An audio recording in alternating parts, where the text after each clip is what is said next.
नमस्कार, स्वागत है आप सभी का। आप देख रहे हैं इंडिया न्यूज उत्तर प्रदेश उत्तराखंड और आपके साथ मैं दीप्ति द्विवेदी। यूपी में 9 सीटों पर होने वाले उपचुनाव को लेकर बीजेपी ने जोर शोर से तैयारियां शुरू कर दी हैं। इसकी कमान खुद सीएम योगी ने अपने हाथों में ली है। सीएम योगी लगातार चुनावी रैलियां कर रहे हैं। कटहरी में सीएम योगी ने विपक्ष पर जोरदार हमला किया। वहीं सीएम योगी जुबानी हमलों के जरिए मुद्दों को धार देने की कोशिश कर रहे हैं। साथ ही सपा के चरित्र पर सीएम लगातार हमलावर हैं। हर चुनावी मंच से योगी आदित्यनाथ सपा के गुंडाराज और माफिया वाली छवि पर हमलावर हैं।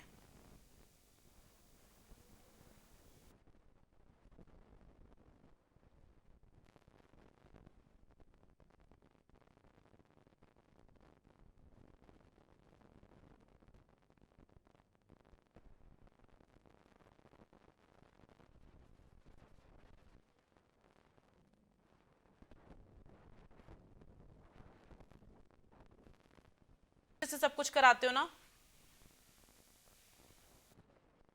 सीएम योगी की आज 2 और चुनावी आपको बता दें कि रैलियां हैं, जहां पर चुनावी सभाएं हैं उनकी। एक प्रयागराज के फूलपुर में और दूसरी मिर्जापुर के मझवा में है। तो बीजेपी लोकसभा की हार का बदला लेने के लिए चुनावी मैदान में है। बीजेपी सभी सीटों को जीतने के लिए माइक्रो मैनेज कर रही है। जहां एक ओर बीजेपी की फूलपुर प्लानिंग तो वहीं दूसरी तरफ बिखरा हुआ विपक्ष है। और ऐसे में उपचुनाव का जो रण है वो बहुत ही दिलचस्प हो गया है। उपचुनाव के हर सियासी समीकरण को डिकोड करने की कोशिश करेंगे हमारे सहयोगी। थोड़ी ही देर में ग्राउंड जीरो से हमारे साथ जुड़ेंगे, लेकिन उससे पहले सुनिए सीएम योगी का बयान। कोशिश करेंगे कि अभी हाल ही में हरियाणा विधानसभा का संपन्न हुआ है। महाराष्ट्र और झारखंड विधानसभा के चुनाव के साथ ही अब उत्तर प्रदेश की 9 विधानसभा क्षेत्रों में उपचुनाव भी चल रहे हैं। उत्तर प्रदेश, हरियाणा ने शुरुआत कर दी। तीसरी बार लगातार भारतीय जनता पार्टी की सरकार हरियाणा के अंदर बनी है। लोगों ने देखा, समझा, ये इंडी गठबंधन, कांग्रेस समाजवादी पार्टी का जो गठबंधन है, एक खतरनाक है देश के लिए, समाज के लिए। इसलिए किसी भी हालत में इसको नहीं आने देना है। और जनता जनार्दन ने जो फैसला लिया, 2/3 से अधिक सीट भारतीय जनता पार्टी की झोली में डाल करके हरियाणा के अंदर तीसरी बार मोदी जी, प्रधानमंत्री मोदी जी के आह्वान पर भारतीय जनता पार्टी के हैट्रिक लगा करके तीसरी बार सरकार बनाने का काम किया है। हरियाणा में मालूम है जनता ने क्या कहा? जनता जनार्दन एक ही बात कहती थी। जब अयोध्या के बारे में उनको जानकारी मिलती थी तो लोग कहते थे कि अयोध्या में 500 वर्षों का इंतजार क्यों करना पड़ा था? क्योंकि बंटे थे और इसीलिए कटे थे। ये लोग महापुरुषों का सम्मान नहीं करते। ये सपा हो या कांग्रेस, दोनों एक ही थैली के चट्टे बट्टे हैं। मैं कुछ दिन पहले कन्नौज गया था। कन्नौज गया था तो वहां पर हमारे मंत्री हैं, वो विधायक भी है कन्नौज से। उन्होंने मुझे अवगत कराया, कहा कि कन्नौज के मेडिकल कॉलेज का नामकरण बाबा साहब डॉक्टर भीमराव अंबेडकर के नाम पे था। अखिलेश यादव ने समाजवादी पार्टी की सरकार के समय में नाम बदल दिया है। मैंने कहा भी बाबा साहब भीमराव अंबेडकर ने भारत को संविधान दिया है, भारत के संविधान के शिल्पी है। बाबा साहब भीमराव अंबेडकर की सम्मान के विरुद्ध कोई भी हम स्वीकार नहीं करेंगे। फिर से मेडिकल कॉलेज का नामकरण बाबा साहब के नाम पर रखा गया। बहनों और भाइयों, ये गुमराह करते हैं। याद करिए, अनुसूचित जाति जनजाति पर सर्वाधिक हमले, सर्वाधिक अत्याचार समाजवादी पार्टी की सरकार के समय में। इन्होंने तो अनुसूचित जाति जनजाति के छात्रों की स्कॉलरशिप भी रोक दी थी, 15-16 में रोक दी थी। जब मैं आया था 17 में, तो मैंने फिर से बहाल करके हमने कहा कि भाई अनुसूचित जाति जनजाति के बच्चों को हर प्रकार की सुविधा मिलनी चाहिए। और मोदी जी ने आने के बाद 2014 में आने के बाद जिस प्रकार के कार्यक्रम प्रारंभ किए हैं, विकास सबका, सुरक्षा सबको, सब। तो आज 3 जगहों पर दौरा है मुख्यमंत्री योगी आदित्यनाथ का। आपको बता दें कि वो अंबेडकर नगर की कटहरी सीट का दौरा कर चुके हैं, बाकी अन्य जगहों पर अभी उनका दौरा रहेगा। इस बीच हमारे साथ तमाम जो संवाददाता हैं वो हमारे साथ लाइव जुड़ रहे हैं। निकिता सरीन हमारे साथ लखनऊ से जुड़ रहे हैं, अमित श्रीवास्तव हमारे साथ प्रयागराज से जुड़ रहे हैं, चूंकि फूलपुर का दौरा आज मुख्यमंत्री का है। आकाश यादव हमारे साथ मिर्जापुर से जुड़ रहे हैं। निकिता, सबसे पहले आपका रुख करते हुए, चूंकि अभी कटहरी का जब दौरा किया है मुख्यमंत्री योगी आदित्यनाथ ने, तो एक बड़ी बात उन्होंने कही है पीडीए को लेकर। जिस तरह से सपा पीडीए को भुनाने की कोशिश कर रही है, तो वहीं दूसरी तरफ पीडीए को लेकर मुख्यमंत्री ने कहा है कि पीडीए का जो मतलब है प्रोडक्शन हाउस ऑफ दंगाई और अपराधी, और यहाँ पर जो हिस्सा है लिए हैं अपराधी हैं। इस तरह के जो स्टेटमेंट पीडीए को लेकर मुख्यमंत्री की तरफ से दिए गए, इसका इशारा और जिस तरह से विपक्ष पर हमला किया है मुख्यमंत्री योगी आदित्यनाथ ने, लगातार इस तरह के जो बयान हैं पीडीए को लेकर वो सामने आ रहे हैं। बिल्कुल, उत्तर प्रदेश में बाई इलेक्शन के चुनाव प्रचार में जिस तरीके से मुख्यमंत्री योगी आदित्यनाथ आज कचहरी, मजरा और फूलपुर में जनसभा कर रहे हैं। आज सुबह उन्होंने अम्बेडकर जिले में कचहरी विधानसभा पर उपचुनाव में वो पहुंचे और उन्होंने भारतीय जनता पार्टी प्रत्याशी धर्मराज निषाद के समर्थन में जनसभा को संबोधित किया। और यह जनसभा कटहरी बाजार स्थित जो रामदेव बिरला इंटर कॉलेज में उन्होंने ये पूरी जनसभा की। और ऐसे में मुख्यमंत्री योगी आदित्यनाथ ने कटहरी में समाजवादी पार्टी पर जम के निशाना साधा। कह सकते हैं जिसकी कहीं ना कहीं एक तीर से दो निशाने यहाँ पर चलते नजर आए हैं। मुख्यमंत्री योगी आदित्यनाथ ने कटहरी में समाजवादी पार्टी पे निशाना साधा है। तो उन्होंने कहा कि 500 वर्ष पहले बटे थे, आज एकजुट हुए हैं तो मंदिर भी बन गया। देश की सीमा भी सुरक्षित हो गई। और सीएम योगी ने कहा कि हरियाणा में जनता ने तीसरी बार एनडीए की सरकार बनाई है। जनता को पता है कि कांग्रेस के नेतृत्व में इंडी गठबंधन देश के लिए कितना खतरनाक है। साथ ही अयोध्या में 500 वर्ष तक राम मंदिर नहीं बना था। क्यों? क्योंकि बटे थे और कटे थे। साथ ही अब एकजुट हुए हैं तो राम मंदिर भी बन गया, सीमाएं भी सुरक्षित हो गई। पाकिस्तान घुसपैठ करता था, चीन करता था, लोग अपनी जब संसद में आवाज उठाते थे तो मुंह तोड़ जवाब देने पर उन्हें ये कह दिया जाता था कि ऐसा नहीं कर सकते क्योंकि संबंध कहीं ना कहीं खराब हो सकते हैं। अब दुश्मनों की धज्जियां उड़ा दी जाती हैं, सर्जिकल स्ट्राइक हो रहा है। ये नया भारत है, छेड़ता नहीं लेकिन छोड़ता भी नहीं। ये सब बातें मुख्यमंत्री योगी आदित्यनाथ ने कही हैं। समाजवादी पार्टी कांग्रेस एक ही थाली के चट्टे बट्टे हैं। कन्नौज गए तो पता चला कि बाबा साहेब के नाम पर बने मेडिकल कॉलेज का नाम समाजवादी पार्टी ने बदल दिया। हमें बाबा साहब के सम्मान में फिर से नाम दिया। और उन्होंने सुप्रीम कोर्ट की जो छात्रवृत्ति है वो रोक दी थी। हमने बेहाल किया क्योंकि सबका साथ सबका विकास का काम कर रहे थे। शहरी को जिस तरीके से परिवारवाद का गढ़ बना देना चाहती है और साथ ही साथ जिस तरीके से अयोध्या के विकास को भी ध्यान रखते हुए डॉक्टर लोहिया को याद करते हुए उन्होंने समाजवादी पार्टी आंदोलन को लोहिया, जयप्रकाश नारायण जैसे लोग नेतृत्व देते थे। तो ये सारी बातें कह सकते हैं कहीं ना कहीं। और साफ तौर पर एक बात और देखी जा रही है कि प्रोडक्शन हाउस ऑफ दंगाई और अपराधी पीडीए का असली नाम ये भी मुख्यमंत्री योगी आदित्यनाथ ने बताया। जो डेस्टिनेशन है वो यहाँ पर जाएगी और जो जितना बड़ा अपराधी होगा उसका मेरे को 15 मिनट अपराधी खान मुबारक और इनके साथ था। बीजेपी ने जाति, धर्म और परिवारवाद बीजेपी में बिल्कुल भी नहीं है। सीएम ने कटहरी में अच्छे से विकास का जिम्मा लिया और कहा कि अयोध्या के साथ यहाँ भी विकास होगा। साफ तौर पर ये बातें कटहरी में इसलिए भी कही गई हैं क्योंकि कटहरी और मिल्कीपुर दो ऐसी सीट है जिनका पूरा जिम्मा मुख्यमंत्री योगी आदित्यनाथ ने अपने कंधों पर उठाया था जीत दिलाने के लिए। वैसे तो प्रॉपर पूरी 10 सीटों में मुख्यमंत्री योगी आदित्यनाथ जी तोड़ मेहनत कर रहे हैं। यही एक वजह है कि लगातार उनकी जो जनसभाएं हैं वो देखने को मिल रही है। लेकिन ये दो ऐसी सीट है, कचहरी अम्बेडकर नगर की और अयोध्या की मिल्कीपुर की, यहाँ पर बाई इलेक्शन की तारीखों के ऐलान होने से पहले लगातार मुख्यमंत्री जा रहे थे, लोगों से बातचीत कर रहे थे, वहां के हाल जान रहे थे। फिलहाल देखने वाली बात ये होगी कि जिस तरीके से लगातार वहां पर जनसभाएं हो रही है, साथ में ही निशाना यहाँ पर विपक्ष के ऊपर में और पीडीए का फॉर्मूला भी लगातार बदलते हुए उन्होंने तमाम बातें की कि पहले किस तरीके से चीजें होती थी, अब क्या कुछ हो रहा है। ठीक है निकिता, बनी रही हमारे साथ। और अब अमित, आपका रुख करते हुए, चूंकि आज मुख्यमंत्री का फूलपुर का भी दौरा रहेगा, तो मुख्यमंत्री के दौरे को लेकर क्या जानकारी, कितने बजे तक वो पहुंचेंगे और कब तक रहने का जो है समय रहेगा?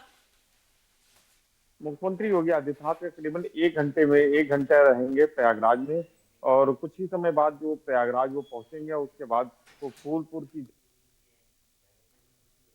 करेंगे। उसमें वो कहेंगे कि जो भारतीय जनता पार्टी के जो प्रत्याशी हैं दीपक पटेल, उनको भारी मतों से विजयी बनाए, जिससे फूलपुर का जो विकास है वो आगे और तेजी से हो सके। क्योंकि फूलपुर में लगातार एक दशक से भारतीय जनता पार्टी का कब्जा है और लगातार भारतीय जनता पार्टी के वहां पे विधायक हैं, और इस समय वो वहां पे सांसद हो जाने के कारण यहाँ पे उपचुनाव हो रहा है। तो ये सीट बहुत महत्वपूर्ण है। यहाँ ये सीट इतनी महत्वपूर्ण है क्योंकि यहाँ नेहरू समेत तमाम जो बड़े दिग्गज नेता हुआ करते थे, वो सब इसी फूलपुर से ही जीत के देश की सेवा की है। और तो इसलिए यहाँ पे भारतीय जनता पार्टी पुनः यहाँ काबिज होने के लिए एकदम पूरी अपना दमखम लगाई हुई है। वहीं समाजवादी पार्टी भी एक दशक पहले तक वहां पे उसका कब्जा हुआ करता था, लेकिन जब दौर बदला, चीजें बदली, और जब विकास और डेवलपमेंट की बातें हो रही हैं, तो अब भारतीय जनता पार्टी जो है लगातार यहाँ पे काबिज है। और इसीलिए इस फूलपुर सीट जो वीआईपी सीट मानी जा रही है, इस पे बहुत महत्वपूर्ण है,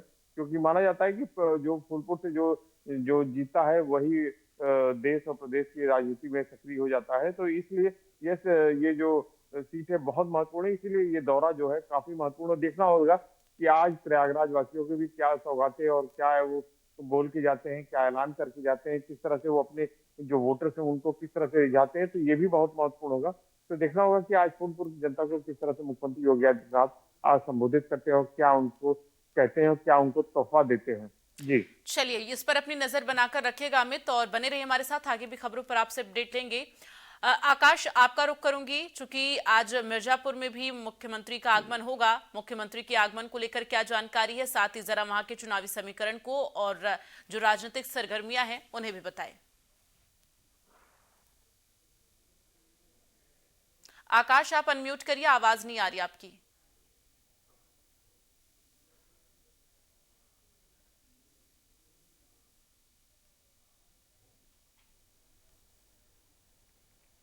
जी, योगी आदित्यनाथ जी जो है वो लगभग 1:53 पर यहाँ पे आएंगे और 2:55 तक रहेंगे, लगभग 1 घंटा रहेंगे, जनसभा को संबोधित करेंगे। लोगों में बहुत उत्साह देखा जा रहा है। आपको बता दें जो गांधी इंटर कॉलेज का मैदान है, मझुआ का जो हार्ट ऑफ कहा जाता है प्लेस है, वहां पे इस जनसभा को संबोधित करेंगे। और इस चुनाव में के पहले से ही पूरा फोकस था। जैसे ही 2024 के लोकसभा चुनाव के लिए यहाँ के जो विधायक रहे वो वहां पे चुनाव लड़े और उनकी जीत हुई, और वैसे ही इस सीट के रिक्त होते ही सत्ता और सरकार ने जो है इस पर पूरा फोकस किया था। तमाम योजनाओं की यहाँ पे पहले भी घोषणा की जा चुकी है, इसके विकास की बात की जा चुकी है। और अगर हम समीकरण की बात करें तो यहाँ पे जातिगत समीकरण बहुत ज्यादा मायने रखता है। हमेशा ये जो चुनाव रहा है मझुआ का, वो जातिगत को लेकर रहा है। एक ध्रुवीकरण हुआ है वोटरों का, जहाँ अगर हम जातिगत में ब्राह्मण है वो सबसे ज्यादा है, सबसे ज्यादा वोटर सवाल मतदाता यहाँ पे है।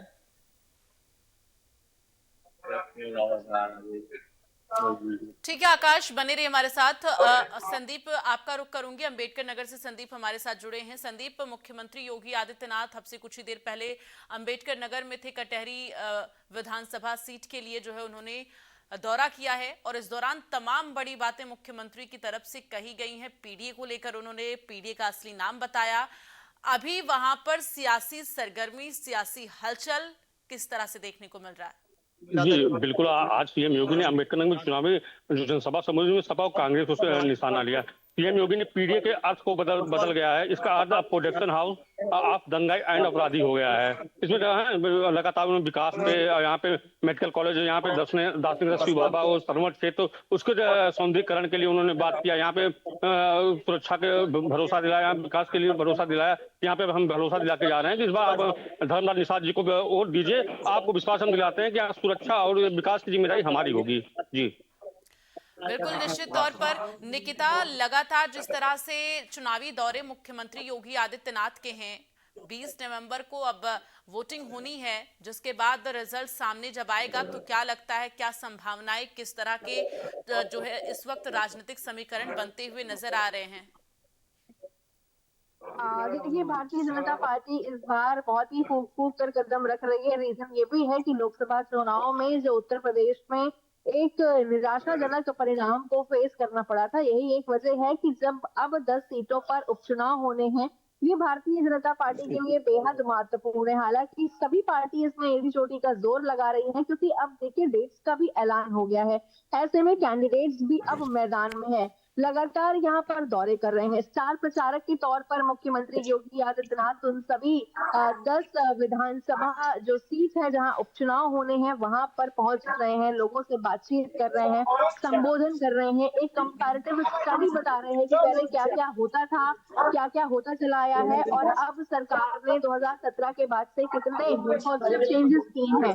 और साथ ही साथ जिस तरीके से समाजवादी पार्टी और कांग्रेस को लेकर के इंडी गठबंधन की अगर मैं बात करूं, तब भी अपने संबोधन में लगातार निशाना साधते हुए नजर आ रहे हैं।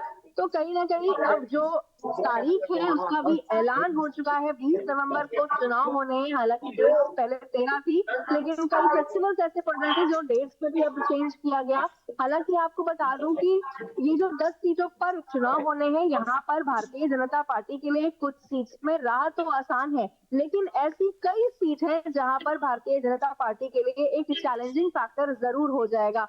और वो चैलेंजिंग फैक्टर समाजवादी पार्टी का जो गढ़ है, जहां पर भारतीय जनता पार्टी को कुछ और स्ट्रैटेजीज, कुछ और मंथन बैठाने होंगे, कुछ और पत्ते खोलने होंगे, जहां पर भारतीय जनता पार्टी को जीत मिल सके। क्योंकि अगर मैं समीकरण की बात करूं तो हालांकि सारा जो माहौल है, वो जो लहर है, वो कुछ जगहों पर ऐसी है जहां भारतीय जनता पार्टी के लिए बेहद आसान है, लेकिन समाजवादी पार्टी के कुछ ऐसे गढ़ हैं जहां भारतीय जनता पार्टी को एक टफ फाइट का सामना करना पड़ सकता है। तो फिलहाल यहाँ पर खुद मुख्यमंत्री पहुंच रहे हैं, लोगों से बातचीत कर रहे हैं, उनको संबोधन कर रहे हैं, उनसे जनसभाएं कर रहे हैं। आगे भी जो तारीखें हैं वहां पर भी वो जनसभाएं करेंगे। तो फिलहाल जो एक लहर है भारतीय जनता पार्टी के एंड से खुद मुख्यमंत्री पहुंच रहे हैं, तो कह सकते हैं कि एक टफ फाइट जरूर रहेगी। काफी कॉम्पिटिटिव कैंडिडेट्स मैदान में है, चाहे वो समाजवादी पार्टी की हो, चाहे अगर मैं बात करूं बहुजन समाज पार्टी के लिए भी कह सकते हैं एक अस्तित्व कहीं ना कहीं खत्म सा हो गया है, क्योंकि एक जो फाइट है उपचुनाव को लेकर के वो कहीं ना कहीं भारतीय जनता पार्टी और समाजवादी पार्टी के बीच ही है। बिल्कुल, और खोई हुई जमीन को भारतीय तलाशने जनता की जो पार्टी कोशिश बसपा चाहेगी। इस बार भी कर रही है, कितना सक्सेस हो पाती है वो तो 23 नवंबर को जब रिजल्ट सामने आएगा तो तस्वीरें स्पष्ट हो जाएंगी। अमित, अगर बात की जाए फूलपुर सीट की, तो इस वक्त सियासी समीकरण को लेकर हम चर्चा कर रहे हैं। मुख्यमंत्री तो आज पहुंचेंगे ही, और क्या कुछ उनका संबोधन होगा इस पर भी हमारी नजर रहेगी। लेकिन इन सब के बीच अगर हम तीनों पार्टियों के प्रत्याशियों की बात करते हैं, चूंकि देखिए बीजेपी और सपा में तो कांटे की टक्कर है, लेकिन बसपा कहाँ नजर आ रही है, कहाँ दिखाई दे रही है, और किस तरह से चुनावी प्रचार, चुनावी कैंपेनिंग हो रही है, जानकारी दें। बिल्कुल, देखिए बसपा जो है ये एक बार भले वो तीसरे नंबर पे है, लेकिन जो है वो किसका वोट काटती है, इससे बड़ा महत्व होगा कि वो दलित वोट बैंक जो है, बसपा का जो मूल कैडर है, वो तो बसपा को ही करता है, वो किसी और को नहीं करता है। तो किसका वोट कट रहा है, वो भाजपा का काट रही है कि समाजवादी पार्टी का काट रही है, ये बड़ा महत्व होगा। क्योंकि समाजवादी पार्टी ने यहाँ पे मुस्लिम कैंडिडेट मुस्तफा सिद्दीकी को लड़ा रही है, क्योंकि ये 3 बार के विधायक रहे हैं और जमीनी नेता माने जाते हैं और हर घर से जुड़े हुए हैं, तो उनको वहीं पे दाव चला है। वहीं भारतीय जनता पार्टी ने दीपक पटेल पर दाव चला, क्योंकि यहाँ पे पटेलों की संख्या है काफी ज्यादा है, काफी ज्यादा संख्या में, इसलिए भारतीय जनता पार्टी ने बैकवा कैंडिडेट को दीपक पटेल को दांव खिलाए। तो देखना होगा, क्योंकि दोनों में बहुत कांटे की टक्कर, क्योंकि एक दशक से पहले तक समाजवादी पार्टी का यहाँ परचम लहराया करता था। वहाँ से उनके विधायक लगातार समाजवादी पार्टी के ही रहे, लेकिन विगत एक दशक की बात करें तो समाजवादी पार्टी खाता नहीं किया और लगातार रनर के तौर पे रही है। तो इस बार का जो चुनाव है बहुत महत्वपूर्ण है। तो देखना होगा कि ये किसके पाले में जाता है चुनाव, इसी पे ही सबकी निगाहें हैं। सबसे बड़ा महत्वपूर्ण है, सबसे वीवीआईपी सीट ये मानी जा रही है। तो यहाँ पे जो पार्टी की टक्कर सपा और भाजपा के बीच में ही है, और देखना होगा ज्यादा काट ली जाती है, इसका ज्यादा नुकसान वो करती है, इसी पे ही डिपेंड करेगा। क्योंकि जो मार्जिन हार जीत का होगा बहुत ज्यादा नहीं होगा यहाँ पे, क्योंकि दोनों कैंडिडेट बहुत ही अच्छे हैं और दोनों बहुत अच्छी फाइट होगी। ठीक है। तो आकाश, अगर हम मिर्जापुर की बात करें तो वहां पर इस वक्त सपा अपना जमीन तलाशने के लिए किस तरह से चुनावी कैंपेनिंग कर रही है, चूंकि ये बेहद महत्वपूर्ण, बेहद मायने रखता है। अगर चुनावी मैदान में प्रत्याशी सपा, बसपा और बीजेपी के हैं, तो बसपा इस वक्त कहां किस तरह नजर आ रही है चुनावी मैदान में? देखिए, बता दें आपको कि सपा ने अभी तक कभी भी इस मझवा विधानसभा सीट से जो है जीत नहीं दर्ज किया, उसका खाता आज तक नहीं खुला। तो एक तरह सपा के लिए प्रश्न है कि वो इस बार खाता खोले। और आपको बता दें कि 2000 लोकसभा जब बीते चुनाव में जो है रमेश बिंद जो प्रत्याशी थे, उन्हीं की लड़की जो है वो सपा की जो है प्रत्याशी बनी है इस बार, और ज्योति बिंद वो चुनाव लड़ रही है। और बसपा से जो है दीपू तिवारी लड़ रहे हैं, और बीजेपी से 2017 में जो यहाँ से विजयी गई सुष्मिता मौर्य, भाजपा ने फिर उनको प्रत्याशी बनाया है। तो त्रिकोणीय लड़ाई है। और जो सपा का जो कैंपेनिंग है, सपा के मंत्री लगे हुए, पूर्व मंत्री लगे हुए हैं, उनके पूर्व सांसद लगे हुए हैं, उनकी कैंपेनिंग भी चल रही है। मतलब जो यहाँ जातिगत समीकरण है, जो यहाँ विरोध तय होता है वो जातिगत समीकरण से होता है। जैसा कि बिंद बाहुल्य क्षेत्र है, सवर्णों का सबसे ज्यादा वोट है, तो ये जो जातीय समीकरण के द्वारा जो है यहाँ का जीत जो है हमेशा देखने के लिए मिला है। इस बार ब्राह्मणों के अंदर जो है इस बात की चर्चा चल रही है कि उनके अस्तित्व को लेकर संकट है। तो कहीं ना कहीं जो भाजपा है, पार्टी है, उससे सुष्मिता मौर्य को टिकट मिलने के बाद जो है सवर्ण। ठीक है, अब ये तो आने वाले वक्त में पता चलेगा कि जनता किसके नाम पर मुहर लगाती है। फिलहाल तमाम जानकारी के लिए निकिता, अमित, संदीप और आकाश, आप सभी लोगों का बहुत बहुत धन्यवाद। तो उपचुनाव का ये चुनावी मैदान लगातार यहाँ पर सियासी जो है समीकरण बनते बिगड़ते नजर आ रहे हैं, चूंकि इस वक्त चुनावी मैदान में चुनाव प्रचार का दौर जारी है, आरोप प्रत्यारोप का दौर जारी है, लेकिन देखना ये होगा कि जनता किस पर भरोसा जताती है। फिलहाल स्पेशल रिपोर्ट में बस इतना ही। नमस्कार।